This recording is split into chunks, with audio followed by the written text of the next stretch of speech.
Magandang araw po, welcome po sa aking channel, Log9 TV. Patalasasan po, meron po ba kayong mga properties na napapabayaan or non-performing assets? Plan nyo yung ibenta, pero wala kayong oras pagbenta nito. Kung ito'y pagkakatiwala nyo po sa amin, tawag lang po kayo sa aking numero, usap po tayo, gawin ko po ng video for free. Yes, libre po, wala po kayong babayaran. Tutulungan pa namin kayong mabenta ang inyong property. Kami na po bala sa marketing, sa boosting or paid ads, even sa tripping, hindi na po kayo mapapagod sa pag-entertain ng mga buyers. Kami na po bala sa lahat. Tawag lang po kayo. Nandito po tayo ngayon sa Taiwanak, Alfonso, Cavite, kung saan meron po tayong bagong video presentation. Isang farm property. May total lot area po ito na 3,000 square meters along Barangay Road at may access na rin ang tubig, kuryente at internet provider dito sa area. Ito po ay nasa mataas na lugar kaya flood-free area. Ang estimated elevation above sea level ay 1,158 feet. Ito pong property ay punong-puno po ng puno ng nyog na kung saan namumunga na rin po.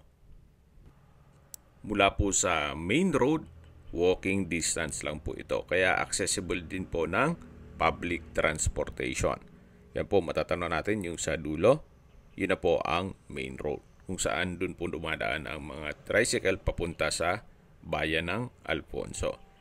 At tungkol naman sa distance, location at travel time, pag-usapan natin sa dulong parte ng video pati presyo nito.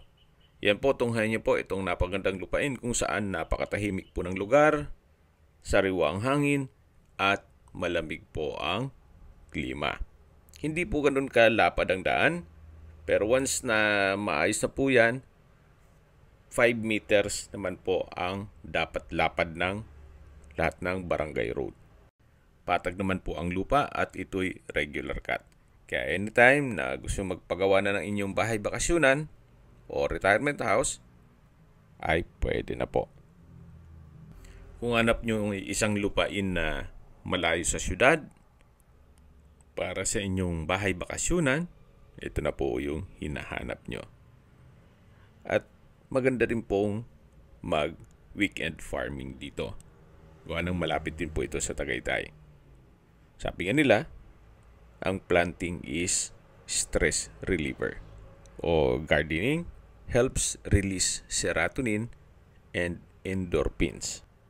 Yan po yung ating natural feel-good hormones na nag-promote ng mental well-being.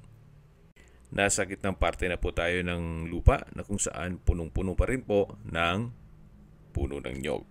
At sa dami po nito, hindi na po mabilang ni owner. Okay, sa distance, location at travel time portion na po tayo. Mula po sa bayan ng Alfonso, Cavite, ang distance is 2.5 kilometers at ang travel time is 5 minutes. Kumpleto na po doon gaya ng public market, groceries, convenience store, remittance center, banks, schools, church, at hospital. Yan po yung lagi kong binabanggit sa aking video na dapat nyo i-consider sa paghanap ng property, yung meron pong malapit na hospital. Hindi ko naman po sinasabing sakitin kayo. Yan naman po for emergency purpose lang naman.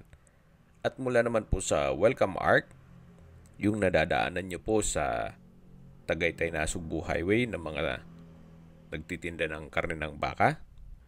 So makikita nyo po doon yung Welcome Alfonso. Mula po doon, ang distance is 9.3 kilometers at ang travel time is 15 minutes. Pero meron na pong tinatawag na Tagaytay Bypass Road na kung saan malapit lang po yon sa Luksuhin Public Market. Sa ngayon, medyo putol pa yung daan pero dadaanan na rin po mula sa Sikat going to Luksuhin. Then mula naman po sa Sky Ranch, ang distance is 15.3 kilometers at ang travel time is 30 minutes. Mula naman po sa Twin Lakes, ang distance is 12.9 kilometers at ang travel time is 24 minutes. Kung manggagaling naman po sa Tagaytay Rotonda, ang distance is 19 kilometers at ang travel time is 35 minutes. Mula naman po sa Calax Aguinaldo Highway, ang distance is 29.3 kilometers at ang travel time is 49 minutes. Ang Calax po ay connecting South Luzon Expressway, Skyway, all the way to North Luzon Expressway at ibang parte ng Metro Manila. At mula naman po sa Manila o sa airport, ang distance is 63.6 kilometers at ang travel time is 1 hour and 54 minutes. So mula po Manila, kung sakali man may kondo kayo doon, 1 hour and 54 minutes, nandito na po kayo sa inyong farm o baka kayo bakasyonan na kung saan pwede po kayo mag-weekend farming. Okay, sa presyo na po tayo. Binibenta po ito ni owner sa halagang 5,000 pesos per square meter. Again, ang titulo po nito ay on process na at palabas na po ito. Kung may mga katanungan po kayo, tawag lang po kayo sa aking numero. At sa mga kababayan naman natin nasa ibang bansa, meron po akong Telegram. Sa mga iPhone user naman, may iMessage. Meron din pong Imo, Skype, Viber at WhatsApp. Same number lang po, 0917-316-3399. Sa mga nagtatanong naman po ng aming Facebook, meron po aming Facebook page na Nob9TV at Facebook Real Video. Meron din pong TikTok at Instagram. May ibang YouTube channel po kami na The Nob9TV channel, Nob9TV Listings, Nob9TV On The Spot, at Nob9TV Updates. Sana po naibigyan nyo ang video presentation. Paki-like and subscribe na lang po sa aking channel para ma-update din po kayo sa aking future listings. Kung sakala po hanap nyo mas malaking sukat na lupa, meron din po kami ibang listings na pwede nyong pagpilian. Huwag po kayong mag-atubiling tumawag sa amin, then let us know your budget para malaman namin kung anong property pwede namin ilok sa inyo.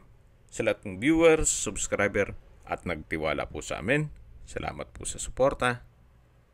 Ingat po kayo lagi at yung pamilya. Maraming salamat po.